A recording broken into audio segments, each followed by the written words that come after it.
Israel and US have been quietly covertly following every move. ኢራን የደህንነት ተቋማት የተጋለጠ ገመናቸውን ለመሸፈን ጊዜ ሳያገኙ ሌላ ጉድ ፈነዳ። Israel's Mossad covertly gathers information. ከለላ ያላቸው ሰዎች ናቸው ኢራንን ያጋለጧል። ይህ ሁሉ በ6 ሰከንድ ውስጥ ነው የተፈጸመው። ይህ የክህደት ታሪክ ነው። ወር ሊሞላው የተቃረበው የፋርስ ባህረ ሰላጤ ጦርነት በእጅጉ ጥበቃ የሚደረግላቸውን የኢራን ሁለገብ መሪዎች በልቷል። ጠቅላዩ አስተዳዳሪ አያቶላ አሊ ካሚኒ እንኳ በመጀመሪያዎቹ ሰዓታት ነው የተገደሉት። ጠላት በዚያች ቅጽበት የነበሩበትን ቦታና ሁኔታ እንደምን አወቀ? በእግራቸው የተተኩት ልጃቸው ሙሽተባ ካሚኒኢስ ምን ተስፋ ይኖራቸዋል? የዛሬ 6 ዓመት ገደማ እንደዚህ ሆነ። በአንድ ብርዳማ ማለዳ ጥቁር ኒሳን ፒካፕ መኪና አብዛርድ በተባለች የኢራን ከተማ መንገድ ዳር ቆማ ታየች። ከመዲናይቱ ቴህራን በስተምስራቅ የምትገኘው አብዛርድ በሰዓቱ በከበቧት ተራሮች ታፍና ዝምታ ረቦባታል። መኪናዋ የቆመችበት አካባቢም እንቅስቃሴ አይበረክትበትም። በመኪናዋ ውስጥ አንድም ሰው የለም። ከጀርባዋ ግን በሳተላይት እይታ በርቀት መቆጣጠሪያ የሚዘወር መትረየስ በሸራ ተሸፍኖ ተጠምዶባታል። የኢራኑ ከፍተኛ የኒውክሌር ተመራማሪ ሞህሴን ፋክሬዛዴ በአንጋቾች ታጅበው በቦታው ሲደርሱ በተሳፈሩበት መኪና ላይ መትረየሱ ጥይቱን አርከፈከፈው። እዚያው ነው የሞቱት። የገዛ አንጋቾቻቸው ሊታደጓቸው አልቻሉም። መትረየሱ የተጠመደባት ፒካፕ ወዲያው ፈንድታ ሊገኝባት ከሚችለው መረጃ ጋር አብራ ነደደች። ይህ ሁሉ በ6 ሰከንድ ውስጥ ነው የተፈጸመው። የኢራን የደህንነት ሰራተኞች ነገሮችን አንድ በአንድ መርምረው የደረሱበትን መረጃ ሲገጣጥሙት የአያቶላዎቹን መንግስት መሰረት የሚንድ እውነታ ተረዱ። ይህ ሀቅ እስራኤላውያን እንዴት እንዳሳኩት፣ ምን አይነት መሳሪያ እንደተጠቀሙ፣ አለዚያም ያችን ፒካፕ መኪና በመንገዱ ዳር እንዴት እንዳቆሟት አይደለም። እስራኤላውያን ተመራማሪው በዛች ቅጽበት የተገደሉባት ቦታ ላይ እንደሚገኙ በምን አወቁ? ስለ ጉዟቸውስ? ስለ አጀባቸውና እሳቸው ስለተሳፈሩባት ተሽከርካሪ በምን ዘዴ ደረሱባት? ጸሐፊው በትረ ሙሳ እንደሚጠቅሰው ሞህሴን ፋክሪዛዲ ከፍተኛ ጥበቃ የማይለያቸው የኢራን ሹም ነበሩ። ለሚያደርጉት ጉዞ በቀላሉ መረጃ አይገኝም። የየዕለቱ የሥራ ጊዜ ሰሌዳቸው በሪፐብሊኳ የደህንነት ተቋማት ውስጥ ባሉ ጥቂት ሹማምንት ብቻ ነው የሚታወቀው። ስለዚህም የአብዛርድ መንገዳቸውን የተመለከተ መረጃ ለእስራኤላውያን የሰጡት ሰዎች ለተቋማቱ የሚሰሩ መሆን አለባቸው። በኢራን ላዕላይ መንግስታዊ መዋቅር ውስጥ ሰርጎ የገባ በእጅጉ የሚታመንና ለሀገሩ ዘብ እንደሚቆም ላለቆቹ የገባው ቃል ኪዳን አንዳችም ጥርጣሬ የማይነሳበት ሳይሆን አይቀርም። ይህ ወይም እነዚህ መረጃ ቀባዮች የሚያዋጣቸውን መርጠዋል ማለት ነው። ምርጫው ደግሞ የኢራንን የተከበሩ ከፍተኛ የኒውክሌር ተመራማሪ ሕይወት ሰውቷል። ይህ የክህደት ታሪክ ነው። ሀገሩን ለመረረ ጠላቱ አሳልፎ ለመስጠት የቆረጠ ሰው አለ። የእስራኤል የባህር ማዶ የስለላ ድርጅት ሞሳድ ፈጽሞ በማይጠበቅ ቦታ ኃያልና ውስብስብ የመረጃ መቀባበያ መረብ ለመጣሉ ማሳያ ነው። የኢራን የፖለቲካና የጦር ባለስልጣናት አንድ በአንድ ሲለቀሙ የኖሩት በመረቡ ተጠምደው ነው። ብዙ ዓይንና ጆሮ ያላቸው የደህንነት አለቃው አሊ ላሪጃኒ እንኳ መች ራሳቸውን አዳኑ። ኢራንና እስራኤል የዘላለም ጠላት አይደሉም። እንደውም ወዳጅነታቸው ከጎረቤቶቻቸው ጋር ባላቸው የማንነት ልዩነት የተነሳ ጠንካራ ነበር። ዛሬ እንዲህ ካልተጠፋፋን ይባባሉ እንጂ በደጉ ጊዜማ ተደጋግፈዋል። ያንኑ መደጋገፍ ለአሁኑ ሽንቁር እንዴት ምክንያት እንደሆነ አብዱ ሰመድ መሐመድ እዘረዝርላችኋለሁ።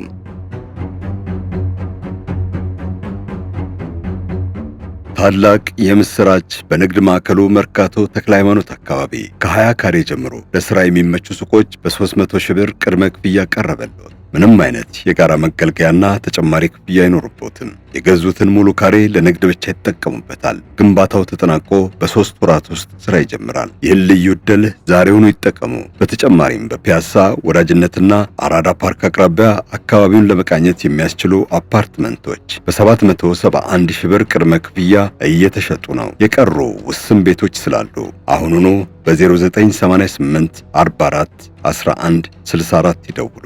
ዋትስአፕ እና በቴሌግራምም ማነጋገር ይቻላል። እንደ አውሮፓውያን አቆጣጠር በ1979 እስላማዊ አብዮት ከመቀጣጠሉ በፊት ኢራንን ያስተዳደረው ዘውዳዊ ስርዓት ከእስራኤል መንግስት ጋር ስምም ነበር። እስራኤል የምትባል አገር በፍልስጤም መሬት ስትመሰረት ቀድማ ለልዕልናዋ ዕውቅና የሰጠቻት እስላማዊት አገር ኢራን ነች። ሁለቱ መንግስታት የመሰረቱት ዲፕሎማሲያዊ ግንኙነትና ትብብር በጠንካራነቱ ሲጠቀስ ኖሯል። የእስራኤል ወታደራዊ አማካሪዎች የኢራንን የጦር መኮንኖች አሰልጥነዋል። ሻባክ የተባለው አስፈሪው የኢራን ሻህ ወይም ንጉሳዊ ዘብ በሞሳድ የጎለበተና የደነደነ ነበር።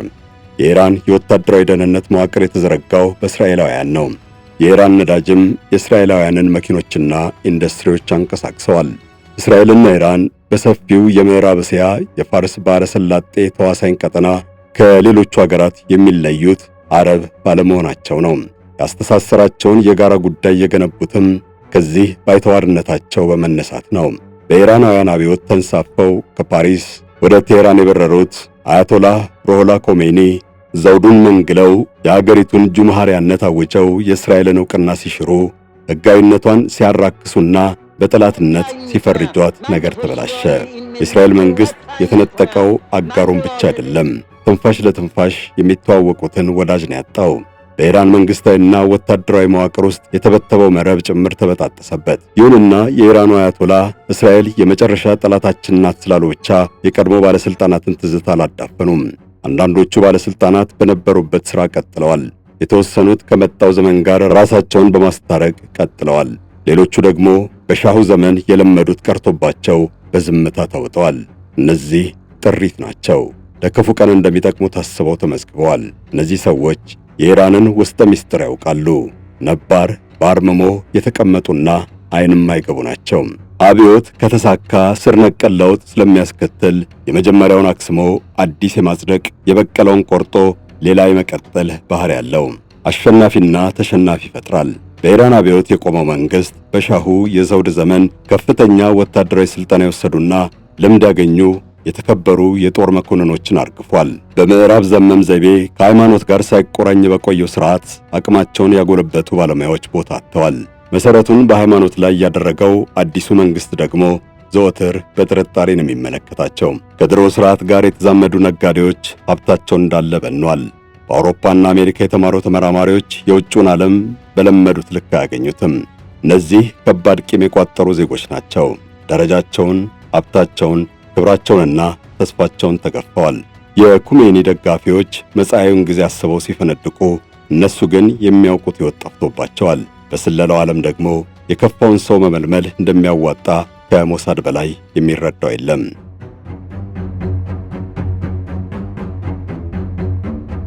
የሞሳድ መልማዮች በሰከነ መንገድ በጥበብና በትዕግስት እያንዳንዱን የከፋው ኢራናዊ ያጠናሉ። በምን ያክል ደረጃ እንደሚጠቀሙባቸው ይቀምራሉ። ሁሉም እኩል ደረጃ አይኖራቸውም። አንዳንዶቹ ቡና ላይ ያማሉ። ከፊሎቹ ከአብዮታዊ መንግሥት ባለሥልጣናት ጋር ሊያገናኛቸው የሚችል ንግድ ይከውናሉ። በውጭ እየኖሩ አገር ቤት ከሚገኝ ቤተሰብ ጋር ቶሎ ቶሎ መልእክት የሚለዋወጡ ሰዎችም አሉ። አብዮቱ ያበረራቸው ከፍተኛ የጦር መኳንንትም ለቤተሰብ መደወል መጻፋቸው የተለመደ ነው። ሞሳድ በዚህ ሁሉ ማህበራዊ ትስስር ውስጥ የዘረጋው መረብ ጥልቅ ነው። አንዱም ባንዱ ላይ እያነባበረ አጠንክሮታል። ለረጅም ጊዜም ለኢራን የደህንነት ሰዎች ፈጽሞ የማይታይ ነበር። ነገር ግን በኢራን ላይ የሚካሄደውን ስለላ ገጽታ የቀየረው ከነጋዴዎችና ከመደበኛው ህብረተሰብ የሚቃረመው ጭምጭምታ ሳይሆን ከሥርዓቱ ጋር ጥብቅ ቁርኝት ካላቸው መለዮ ለባሽ ከፍተኛ የጦር ሹማምንት ምርጫ ነው። በዓመታት አገልግሎት በተወጡት ተልእኮና ባሳዩት ታማኝነት ከእርከን እርከን እየተረማመዱ ላይ የተሰቀሉት የጦርና የደህንነት አለቆች በከፍተኛ ምስጢራዊነት የሚጠበቀውን መረጃ በዝርዝር ያውቃሉ። ስልጣን፣ ክብርና የመንግስት ከለላ ያላቸው ሰዎች ናቸው ኢራንን ያጋለጧት። የኢራን መርማሪዎች ያጡት ነገር ሳይኖር አገር የከዱበትን ምክንያት ለመረዳት ሲያጣሩ የገባቸው የርዕዮተ ዓለም ልዩነትና የእስራኤላውያንን ዓላማ መደገፍ እንዳልሆነ ደረሱበት። ይልቁንም በተራ ጉዳይ ወጥመድ ውስጥ የገቡ ሰዎች ናቸው። ገንዘብ አንዱ ሰበብ ነው። በከፍተኛ የሥልጣን ደረጃ ላይ ተቀምጠው በልካቸው ምንዳ ያልተቆረጠላቸው ኢራናውያን ተጠምደዋል። አንዳንዶቹ ደግሞ በችሎታ ከነሱ ያነሱ ሰዎች በፖለቲካ ትስስር ብቻ አለቆቻቸው በመሆናቸው አኩርፈዋል። ለፈጸሙት ጀብዱ የሚገባቸውን ዕውቅና ሌሎች ስለወሰዱት የከፋቸው ተደምረዋል። ለዓመታት የከፈሉት መሥዋዕትነት እንዳልተደረገ መቆጠሩ አብከንክኗቸዋል። ፍርሃትም አንድ ወጥመድ ነው። በገንዘብ የተነካካ ከማይነቀነቅ አካል ጋር የተላተመ የፖለቲካ ጥፋት የሰራ ሁሉ ሊጋለጥ እንደሚችል እያሰበ ይሸበራል። ጉዳዩን ያወቀበት መልማይ አማራጭ ያቀርብለታል። መረጃ ለመስጠት ካልተባበረ እንደሚያጋልጠው ይነግረዋል። ይህ እንደውም የተደጋገመ የተለመደ የማጥመጃ መንገድ ነው። የሞሳድ የምልመላ ዘዴ ለእስራኤል መረጃ የማቀበል ፍላጎት ያላቸውን በማሳደድ ላይ የተመሰረተ አይደለም። ድብቅ ገበናቸው እንዳይደረስበት የሚታትሩትን ነው የሚያድነው። ለአንድ ጊዜ ከመልማይ ጋር ከተነጋገሩ ወይም ገንዘብ ከተቀባበሉ ያበቃል። ባርነት ማደር ነው። ወደ ኋላ መመለስ አይታሰብም። የመጀመሪያውን ስህተት ለመደበቅ ሲባል ይደገማል፣ ይሰለሳል፣ ይቀጥላል። መጋለጥ የሚያስከትለው ጣጣ ስራን ማጣት ሳይሆን ሕይወትን መነጠቅ ነው።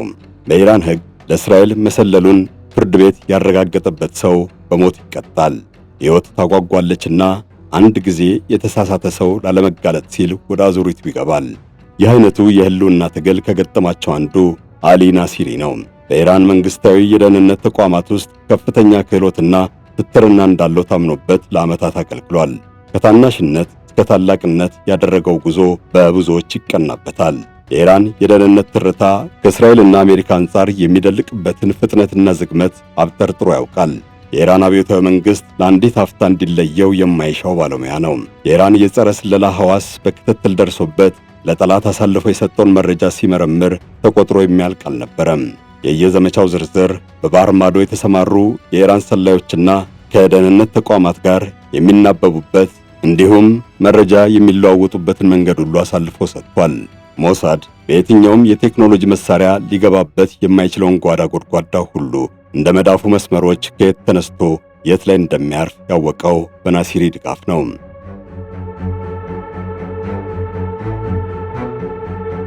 ይሁንና የኢራን የደህንነት ተቋማት የተጋለጠ ገመናቸውን ለመሸፈን ጊዜ ሳያገኙ ሌላ ጉድ ፈነዳ።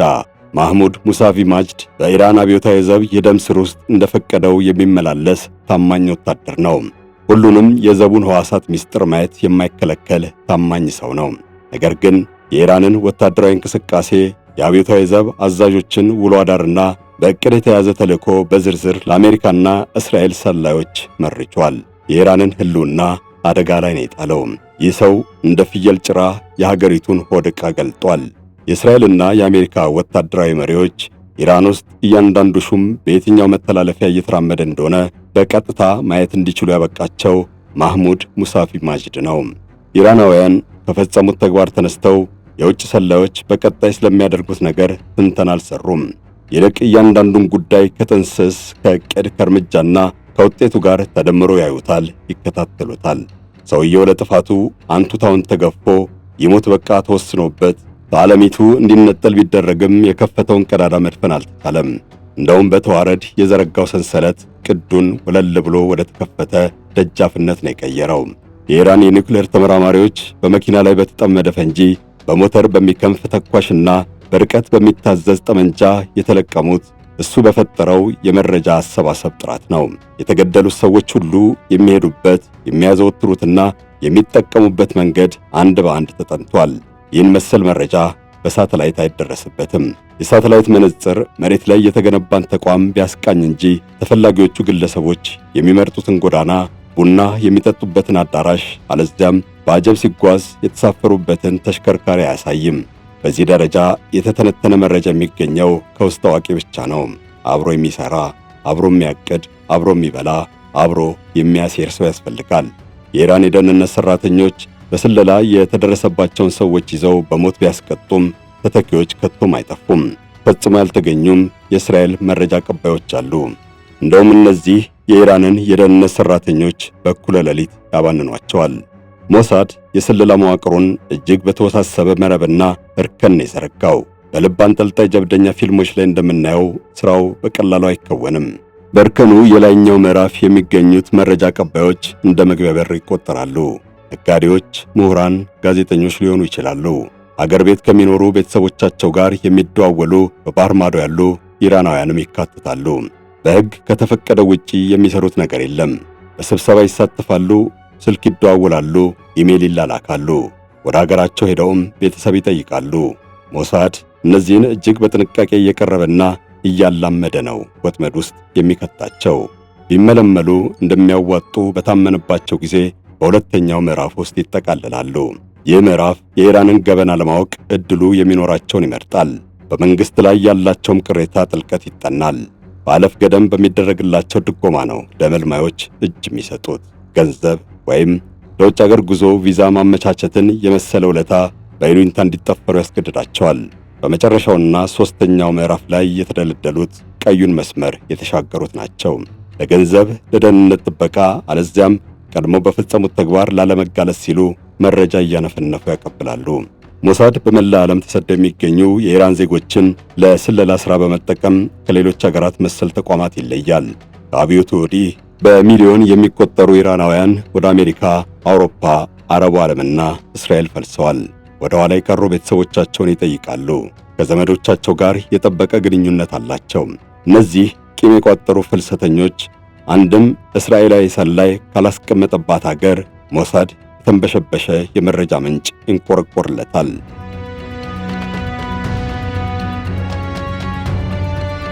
የእስራኤሉ የስለላ ድርጅት በአያቶላዎቹ ምህዋር ውስጥ በከፍተኛ ደረጃ ጠልቆ መግባቱን የሚያመላክተው ለዓመታት ዋናዎቹ ሚስጥር አሳላፊዎች የኢራን የተከበሩ ወታደራዊ መኳንንት መሆናቸው ነው። የአብዮታዊ ዘብ ከፍተኛ አዛዥ ሊኖረው የሚችለውን መረጃ ገምቱ እስኪ። የኢራንን የጦር አደረጃጀት፣ የሚሳኤል ማስወንጨፊያዎች የተደገኑበትን አካባቢና ብዛት፣ የሚያካልሉትን ርቀት፣ ለረፍት የተበተነን የሰራዊት ዋስ፣ በታማኝነታቸው የማይጠረጠሩትን ባለስልጣናት፣ የሰራዊቱን ደካማ ቀጠና፣ የመገናኛ አውታሮችና የማለፊያ ቃላት ሁሉ ጠንቅቆ ያውቃል። እሱ የሚያቀርበው መረጃ የሚፈጥረው ልዩነት ቀላል አይደለም። ሞሳድ ያሰማራቸው ገዳዮች ያለምንም ስህተት ግዳጃቸውን የሚፈጽሙት ለዚያ ነው። የኢራን የደህንነት ሰራተኞች ከዓመት ዓመት ሲሰልሉ አገኘናቸው ያሏቸውን አያሌ ባለስልጣናት ይዘው አስረሽነዋል። ነገር ግን ሞሳድ የዘረጋውን መረብ መበጣጠሱ አልሆነላቸውም። አንድ ሀገር የከዳ ቅጥረኛ ሊይዙ ይችላሉ፣ ነገር ግን ብቻውን ነው። ከራሱ ውጪ ለሞሳድ የሚሰሩ ሰላዮችንም ሆነ በመረጃ መቀባበያው ሀዲድ ላይ ያሉትን ሌሎች ሰዎች አያውቅም። ምክንያቱም የመረቡ አወቃቀር ተያይዞ መውደቅ በማያስከትል ሁኔታ ነው የተገነባው። የተደረሰበት ሰላይ አያጎድልም ማለት አይደለም። ሆኖም ቀሪዎቹን ሰዎች የሚያጋልጥበት ምንም አይነት ግንዛቤ አይኖረውም። የማያውቀውን ስለማያወጣ ለብቻው ቅጣቱን ይቀበላል። በዚህ ሰው ፋንታም ሞሳድ ሌላ ለመተካት በትዕግስት ይመለምላልም። ይህን ሲሰራ ግማሽ ክፍለ ዘመን ገደማ ስለተቆጠረ በጥራትና በተሻለ ደረጃ መተካቱም አይቀር ነው። የኢራንን የሚሳኤልና የኒውክሌር ቴክኖሎጂ ለማምከን የተካሄደው ዘመቻም የረቀቀ ትኩረት ማደፍረሻ ብልሃትን መጠቀም ይፈልጋል። ከ20 ዓመታት በፊት የኒውክሌር ማበልጸጊያ ማዕከል ማኮላሸት ተችሏል። ይህን ግዳጅ በርቀት የኢንተርኔት ብርበራ ማከናወን ይከብዳል። ኃላፊነቱን የሚረከብ ሰው አስፈላጊ ነው። የኢራን የኒውክሌር ተቋማት ባሉበት አካባቢ በአካል ካልተገኙ በስተቀር ማሳካቱ አይሆንም። ለምሳሌ የናታንዝ የዩራኒየም ማበልጸጊያ ማዕከል በውስጡ ካለው የገመድ ትስስር በስተቀር ከኢንተርኔት ጋር አይገናኝም። ነገር ግን የመረጃ ቋቱ በኮምፒውተር ቫይረስ እንዲጠቃ ተደርጓል። ውስጠ ምስጢሩን የሚያውቅና የመግባት የመውጣት ስልጣን ያለው ሰው ብቻ ነው በፍላሽ አለዚያም በሲዲ የቋጠረውን ቫይረስ ያስገባበት። ይህ ሰው ያላወቀ፣ ጉዳዩን ያልጠረጠረ ወይም የሴራ ተባባሪ ይሆናል። ወጣም ወረደ በረቀቀ የርቀት የማጥቂያ መሳሪያ የማይደፈረውን ተልዕኮ አሳክቷል። የኢራን የኒውክሌር መረጃና ማህደር ማከማቻም ተዘርፏል። በ2018 የመጀመሪያ ወር ነው ቴህራን አቅራቢያ የሚገኘውን መጋዘን የእስራኤል ሞሳድ ምልምሎች ሰብሮ የገቡት። የቴህራን ነዋሪዎች መኖሩን ከማያውቁት መጋዘን ግማሽ ቶን የሚመዝን ባለ 55000 ገጽ የወረቀት ሰነድና ከ180 በላይ ሲዲዎች ተወስደዋል። የኢራን የኒውክሌር መርሃ ግብር የቴክኒክ አቅምና ጅምሩን የተመለከተ ዝርዝር ማስረጃ በጭነት መኪና ተጓጉዞ ከሀገር ወጥቷል። መጋዘኑ ያለበትን ቦታና የደበቀውን ምስጢር ለይቶ በሮቹ የሚከፈቱበትን መንገድ አጥንቶ ጥበቃው የሚላላበትን ቅጽበት ተረድቶ ለመዝረፍ ውስጥ አዋቂ ሰው ያስፈልጋል። የኢራን መንግስት ሹሞቹ በተገደሉና ምስጢሩ በተጋለጠ ቁጥር አሳልፎ የሰጠውን ሰው ለመለየት ይመረምራል። ለምሳሌ አንድ ሹም መንገድ ላይ ሲገደል መጀመሪያ ስለ እንቅስቃሴው የሚያውቁት ሰዎች ይዘረዝራሉ። ቀጥሎ በተገደለበት ቦታ ላይ የሚገኝበት ሰዓት ለነማን እንደተነገረ ይበጠራል። በጉዞ ዕቅድ ላይ የተሻለ መረጃ ያለውን ለመረዳት ነጥብ በነጥብ ነገሮችን በማጥበብ አንድ ተጠርጣሪ ላይ ይደፈደፋል። በተለይ ለክህደት የሚያነሳሳው ጉዳይ ካለ ማጣራቱ ቁልፍ ተግባር ነው። ሹመት የጎደለው ወይም ገንዘብ ያልበቃው ሰው መኖሩ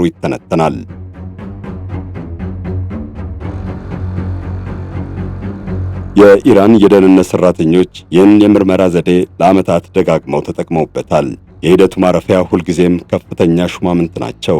እጅግ የታመነ ወታደራዊ አዛዥ፣ የደህንነት ተቋም ኃላፊ፣ የኒውክሌር መርሃ ግብር አስተባባሪ፣ የአብዮታዊ ዘብ ልሂቅ ወይም ከጠቅላዩ መሪ አማካሪዎች ጋር በክብ ጠረጴዛ የሚወያይ ይሆናል። በጥብቅ ምስጢር የሚያስም አካባቢ እቅድ የማለፊያ ቃል ያውቃል። የቆመለትን አብዮታዊ ግብ ለማሳካት ቃል የገባም ጭምር ተሰናክሏል። የኢራን አብዮታዊ መንግስት ከሳዳም ሁሴን ኢራቅ ጋር በ1980ዎቹ ካካሄደው ጦርነት ወዲህ ረጅሙን ጊዜ ፊት ለፊት የገጠመው ሰራዊት አልነበረም። ጥቂት ወራት ቀደም ብሎ እስራኤላውያንና አሜሪካውያን ለ12 ቀናት ወቅተውት አረፍ ብለው ቆይተዋል። ሁለተኛው ዙር ዘመቻ ደግሞ ከተጀመረ አንድ ወር ገደማ ነው። የኢራን ከተሞች በተለይ በአሜሪካ አየር ኃይል ክፉኛ እየተደበደቡ ነው። ይህ ውጊያ የሚካሄደው ከዓለማችን ግዙፍ ጦር ሰራዊት ጋር ነው። ብዙ መንግስታትን አፈራርሷል። አያሌ ሀገራትን በትኗል። ኢራንን ለማደባየት የቆረጠም ይመስላል። የኢራን አብዮታዊ መንግስት መሪዎች ኃያሉን ጦር ተጋፍጠውት ከውስጥ ደግሞ ከዳተኞች የሚፈጽሙባቸው ደባ ለሕልውናቸው ከባድ ስጋት መሆናቸውን አያጡትም። የሚሳኤል ስርዓታቸው በማይዛነፍ ፈንጂ ዶግ አመድ ሲሆን መረጃ አልሾለከባቸውም ብሎ መደምደም ያስቸግራል። ይህ በአሜሪካውያን የመጠቀ ቅኝት ቴክኖሎጂ ብቻ ሊሳካ አይችልም። የአሜሪካ ጦር በህዋ ላይ ያስቀመጣቸው ሳተላይቶች የእያንዳንዷን አገር የኤሌክትሮኒክ መልእክት ልውውጥና ሞገድ ያገኛል። በመሬት ላይ የቆሙ ወታደራዊ ተቋማትን ቅርጽ ይመለከታል።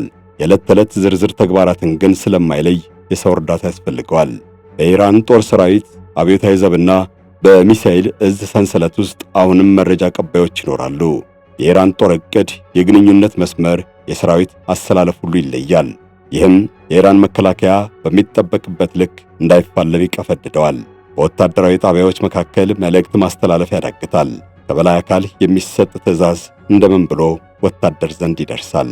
ከፍተኛ ሹማምንትን ያቀፈ የአደጋ ጊዜ እዝ አዋቅሮ በመወያየት አጸፋ ለመስጠትና ጥቃት ለመክፈት ማቀዱን ይፈትነዋል።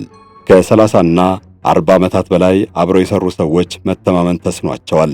ይልቁንም 2-3 ሆነው በሚስጥር የግዳጅ ትንተና መስራት ነው የሚመረጠው። ታስቦበት የተቀመረ ዕቅድ በመጨረሻው ቅጽበት ይቀየራል ወይም ይሰረዛል። በስልክና በሬዲዮ መሰጠት የሚገባው ትዕዛዝ በመልእክተኛ ስለሚተላለፍ እንቅስቃሴን ያጓትታል። የኢራን ጦር አፈጻጸም ከአቅሙ ጋር ያልተለካካው መረጃ እንዳይሾልክ በሚደረገው የሰላ ጥንቃቄ ሳቢያ ነው። አዲሱ ጠቅላይ መሪ ሙጅተባ ካሚኔኢ በአብዮታዊ ዘብ ውስጥ ዕድሜ ዘመናቸውን ፈጅተዋል። ከዘቡ ቁልፍ ውሳኔ ሰጪዎች ጋር ተሰልፈው ጠላትን ወቅተዋል። አብረው በልተዋል፣ መክረዋል። ባህሪ ለባህሪ ይግባባሉ። ባለፈ ታሪካቸው በደንብ ይተዋወቃሉ። ከነዚህ አብረዋቸው ከጎለመሱ ሰዎች መካከል ከሃዲውን እንዴት ይለዩታል? እንደምንስ አምነው ይቀበላሉ? በእርግጥ ከመንግስታዊ መዋቅራቸው ውስጥ የሞሳድን ቅጥረኞች ለመንቀል መፎከራቸው ይነገራል። ተጠርጣሪዎች እየተለቀሙ ነው። በርካታ ባለከፍተኛ ማዕረግ መኮንኖች የደረሱበት አይታወቅም። ይሁንና የስለላ መረቡ ሰፊ ነው። በጣት የሚቆጠሩ ከዳተኞች ስለተደረሰባቸው ብቻ ሚስጥር እንዳይወጣ ማድረግ አይቻልም። እያንዳንዱን ለመልቀም ደግሞ በምን እርግጠኛ ይሆናል?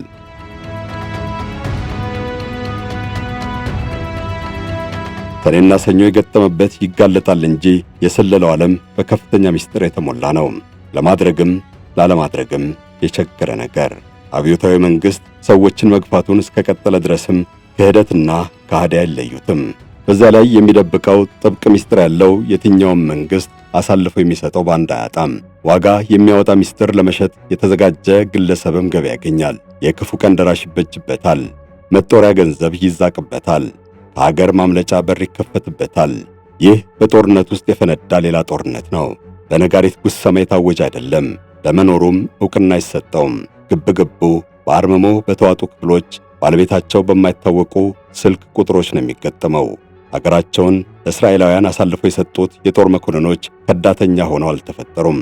ባበቀላቸው ሥርዓት፣ ተስፋ ባስቆረጣቸው ጫና፣ ባደረባቸው ፍርሃትና ባጓጓቸው ገንዘብ ነው የወደቁት። ሞሳድ ይህንን ደካማ ጎን ይጠቀምበታል። የከፋውንና የተቆጣውን ያጠምደዋል።